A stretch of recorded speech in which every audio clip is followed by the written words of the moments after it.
Esto nos lleva a pensar que las emociones deben tener un origen biológico evolutivo y secundariamente uno social. Actualmente el sistema límbico no tiene un acuerdo general sobre qué partes lo conforman. Se considera que presenta dos niveles de organización: el óvulo límbico, que es la porción cortical de gran tamaño que incluye el área subcallosa, el giro cingulado, el giro parahipocámpico, el uncus y el giro del hipocampo, y distintos núcleos subcorticales, entre los que encontramos núcleos del hipotálamo, núcleos amigdalinos, núcleo medio dorsal del tálamo, núcleo septal, núcleo accumbens, área tegmental ventral. Estos dos últimos forman también parte del sistema de recompensa, y algunos autores consideran que incluso la corteza prefrontal forma parte del sistema límbico. Podemos considerar que existe una vía corta o inferior y una vía larga. En términos generales, la primera, la corta, se encarga de la ejecución rápida de una respuesta estereotipada, la respuesta propiamente emocional, y comprende al tálamo, la amígdala, núcleos del tallo cerebral e hipotálamo. Mientras que la segunda, la larga, se encarga de una respuesta más compleja, conteniendo un análisis extenso cortical de los distintos estímulos. Y esta es quizá la vía implicada en el origen de los sentimientos, de la percepción subjetiva de lo que se siente. Para esto utilizaremos un ejemplo clásico. ¿Qué pasaría si vas caminando por el bosque y te encuentras a un oso? Primero, todas las aferencias que te están diciendo eso es un oso llegarán al tálamo, y del tálamo tendrá una vía larga que ahorita veremos y la vía corta. La vía corta es la que explicaré a continuación. Del tálamo, este impulso pasa a la amígdala. En la amígdala tenemos tres núcleos principales: el núcleo lateral, el núcleo basolateral y el núcleo central. Propiamente, este estímulo pasa del núcleo lateral al basolateral y después al central. Sin embargo, en cada uno va a tener una particularidad. Por ejemplo, el núcleo lateral es un núcleo que hace potenciación a largo plazo. ¿Qué les recuerda la potenciación a largo plazo? Pues las memorias. Esto quiere decir que el núcleo lateral realmente forma memorias que están relacionadas sobre todo al miedo, pero también a otras emociones. Esto quiere decir que quizá el recuerdo de tu primer beso o la sensación de cómo sentiste ese primer beso se encuentra en el núcleo lateral y no en tu hipocampo. Sin embargo, en dónde estabas, qué estabas haciendo, quién era la persona, bueno, de eso sí se encarga el hipocampo, del análisis contextual. Pero el núcleo lateral es suficiente para aprender. De hecho, en el condicionamiento clásico de Pavlov por estímulos aversivos, es el núcleo lateral el que se encarga de condicionar al animal para que no vuelva a hacer la misma cosa que le está produciendo una aversión. También si uno mete o si uno pone antagonistas NMDA, o sea, antagonistas de glutamato, en el núcleo lateral se inhibe esta propiedad del núcleo para formar memorias. Del núcleo lateral, el impulso va a pasar al núcleo basolateral. Se desconoce mucho acerca del núcleo basolateral y por lo pronto solo se considera una vía de paso. Posteriormente pasa al núcleo central. Y el núcleo central es como una central de trenes. Va a mandar trenes hacia todas partes. En un principio vamos a ver la vía corta, los trenes que manda hacia el hipotálamo. En el hipotálamo tenemos distintos núcleos. El hipotálamo, como habíamos visto desde los experimentos de Philip Bard, es el encargado de hacer las respuestas emocionales. También recordemos que emoción es este conjunto de respuestas estereotipadas ante un estímulo. Esto quiere decir que la emoción en este caso sería la sudoración, sería la taquicardia, sería el saltar y el intentarse cubrir la cara al ver al oso.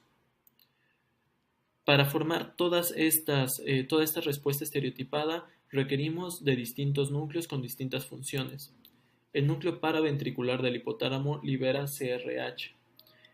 El CRH propiamente después va a liberar en la hipófisis ACTH y va a activar al sistema corticoide, al sistema glucocorticoide para el estrés. También el hipotálamo tiene proyecciones eferentes hacia la médula espinal que directamente van a recular a las proyecciones espinales que se encargan de funciones motoras. Entonces, inclusive el hipotálamo es el que está orquestando este salto o este cubrirse la cara o el ponerse a correr, además de que le está dando al cuerpo, pues, el aumento de frecuencia cardíaca para que pueda correr más rápido, la dilatación vascular, la liberación de glucocorticoides. Sin embargo, imagínense que cada uno de los estímulos que nos dan miedo desencadenaran todo este proceso, pues entonces viviríamos pues demasiado agitados, lo cual no digo que sea completamente falso, pero no es lo usual. Entonces tenemos también mecanismos que regulan a la baja este sistema. Por ejemplo, el núcleo paraventricular y el núcleo supraóptico liberan oxitocina. Esta oxitocina tiene varias funciones. Una de las funciones es inhibir la liberación de SRH para controlar pues toda esta respuesta de estrés. Además, la oxitocina ha demostrado ser analgésica, entonces se libera a nivel medular para disminuir, por ejemplo, el dolor de pegarte contra un árbol cuando estás huyendo del oso. La prioridad es escapar del oso. También el núcleo central va a activar distintos núcleos subcorticales que se encargan de regular la tensión, entre ellos el locus coeruleus y los núcleos del RAFE. Locus coeruleus liberando noradrenalina y los núcleos del RAFE serotonina. Ambos están implicados en la generación de atención, en la generación del despertar. Ahora hablaremos un poco de la vía larga. La vía larga probablemente se encuentre mucho más implicada en el aspecto moral del sentimiento, en la construcción de qué es un sentimiento. El sentimiento propiamente es lo que uno está sintiendo, no es que uno se eche a correr, sino es el miedo. Eso es propiamente de los seres humanos. Las partes más importantes de la corteza cerebral que están implicadas con la generación de sentimientos son la corteza prefrontal, entre ellas la región orbital y la región medial, y la corteza del cíngulo y la corteza de la ínsula también. Ahora, los núcleos de RAFE y el locus coeruleus activan de forma de abajo hacia arriba, de núcleos subcorticales a la corteza, activan a la corteza cerebral, y a la vez la corteza cerebral regula la activación de los núcleos de RAFE y del locus coeruleus. Esto está asegurando que la atención, toda la atención que tiene el sujeto en este momento, sea dirigida al oso y a cómo escapar del oso. También la corteza prefrontal va a regular al hipotálamo y al núcleo supraóptico y al núcleo paraventricular del mismo para que liberen más RH o dejen de liberar RH y liberen más oxitocina. Pensemos que te espantan, pero en realidad te espantan por accidente y entonces rápidamente uno dice, bueno, esto no es tan importante, entonces se libera más oxitocina, se deja de liberar RH, disminuye la frecuencia cardíaca y entonces te pones más tranquilo. Hay distintos modelos de donde se crea propiamente el sentimiento. Sin embargo, uno muy importante es que se crea en la ínsula, puesto que se postula que la ínsula es la encargada de regular o es la encargada de recibir aferencias tanto de la corteza prefrontal como de núcleos subcorticales y la amígdala, que propiamente le van a decir a la ínsula, oye, lo que estás sintiendo es esto. Y por lo tanto la ínsula hace consciente el miedo, hace consciente el orgullo, hace consciente el amor, hace consciente cualquier otra emoción que ustedes estén pensando. Actualmente el mayor paladín en esta lucha para encontrar qué es un sentimiento y qué es una emoción es Antonio Damasio. Él postula que las emociones y los sentimientos están relacionados en esta manera. Las emociones son las que generan los sentimientos. Esto quiere decir que cuando uno ve a un oso, primero corre y después tiene miedo, en lugar de ser al revés. El sistema límbico está subordinado a funciones básicas asociadas con la supervivencia. El sistema límbico recibe señales de muchas partes de la corteza y contiene áreas multimodales de asociación donde diversos aspectos de la experiencia sensorial se unen para formar una sola experiencia. El hipocampo, dentro del sistema límbico, cumple con funciones cruciales para la solución de problemas espaciales y de la memoria. El término límbico, para referirse a una zona del cerebro, fue acuñado en 1878 por el médico francés Paul Broca. Él habló de el gran lóbulo límbico para referirse a la zona ubicada hacia el borde inferior de la glándula pineal. Henry Turner, en 1890, denominó rinoencéfalo o encéfalo nasal a la mayor parte de las áreas límbicas por la importancia que en estas parecía cobrar el bulbo olfativo y las respuestas a los estímulos olfativos, evolutivamente más antiguas que las áreas correspondientes a estímulos visuales y auditivos. James Papez descubrió en 1937 el circuito que lleva su nombre. Paul MacLean, en 1949, habló de cerebro visceral y amplió estas ideas para incluir más estructuras de una forma más difusa.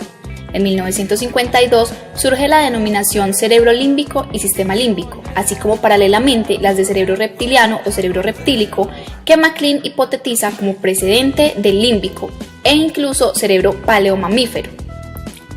El concepto de sistema límbico ha sido ampliado por Goldar, Heimer, Nauta, Yakovlev y otros. Se mantiene una fuerte controversia sobre la definición de lo límbico, ya que si inicialmente, cuando se acuñó la palabra, se postuló que el área límbica era solo el centro instintivo y emocional del cerebro, quedando las actividades cognitivas, intelectuales y racionales como una actividad típica del neocórtex, pronto se descubrió que tal diferenciación tan taxativa es más difusa. Los componentes anatómicos del sistema límbico son la formación del hipocampo, que incluye al hipocampo, la circunvolución dentada, la circunvolución supracallosa, el fornix o trígono y el área septal. También hacen parte del sistema límbico la amígdala y el lóbulo límbico, el cual se compone a su vez por la circunvolución cingulada, la circunvolución subcallosa y la circunvolución del hipocampo. La circunvolución dentada es una delgada franja ondulada de corteza que descansa sobre la superficie superior de la circunvolución del hipocampo. La circunvolución dentada sirve como estación de entrada de estímulos para la formación del hipocampo. Recibe estímulos de muchas regiones corticales que se retransmiten allí a través de la corteza entorrinal, a lo largo del piso del asta inferior del ventrículo lateral, y se continúa con el fornix por debajo del esplenio del cuerpo calloso. El nombre hipocampo, que también significa caballito de mar, refleja la figura de esta estructura en un corte coronal. La corteza primitiva del hipocampo está invaginada como se observa en los cortes coronales, de una manera similar a la de un rollo de jalea. El hipocampo es una estructura que presenta un circuito interno anatómico bidireccional entre la corteza entorrinal y CA1.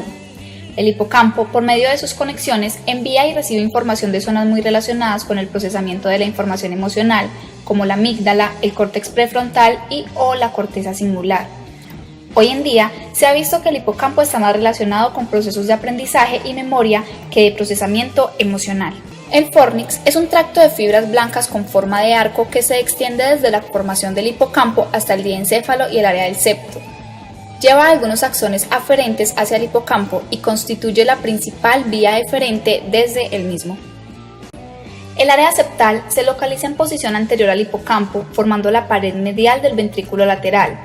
Por su relación anatómicamente hablando, con estructuras como la amígdala, el hipotálamo o la formación hipocampal, el área septal parecería una estructura relacionada con los sistemas neurales de las emociones. Sin embargo, de los estudios experimentales únicamente se desprenden pequeñas relaciones funcionales con el procesamiento de la información emocional. La amígdala es una masa de sustancia gris que descansa en el polo temporal medial entre el uncus y la circunvolución del hipocampo. Se sitúa justo antes de la punta del asta anterior del ventrículo lateral. Sus conexiones de fibras incluyen la estría terminal semicircular al área septal e hipotálamo anterior y una vía amigdalófuga directa a la porción media del hipotálamo. Debido a sus interconexiones con la corteza de asociación sensorial y el hipotálamo, se ha sugerido que la amígdala tiene una importante función en el establecimiento de las asociaciones entre las señales sensoriales y diversos estados afectivos. La actividad de las neuronas dentro de la amígdala aumenta durante estados de aprehensión, por ejemplo, en respuesta a estímulos que provocan temor. En apariencia, la amígdala también participa en la regulación de la actividad endocrina, alimento y agua, posiblemente a través de la modulación de la actividad hipotalámica. En 1937, el científico americano James Papez propuso un circuito específico de la expresión y experiencia consciente de la emoción. Este circuito, denominado circuito de Papez por el neuroanatomista que lo definió, enlaza la corteza cerebral con el hipotálamo. El circuito proporciona un sustrato anatómico para la convergencia entre las actividades corticales cognitivas y la experiencia y expresión de emociones. El circuito funciona de tal manera que los axones eferentes del hipocampo viajan por el fornix y hacen sinapsis con neuronas en los cuerpos mamilares. Estas neuronas envían proyecciones axonales dentro del tracto mamilotalámico al tálamo anterior. A su vez, el tálamo anterior envía proyecciones a la circunvolución cingulada, que contiene unas de fibras mielinizadas. El cíngulo, que se curva alrededor del cuerpo calloso hasta alcanzar la circunvolución del hipocampo.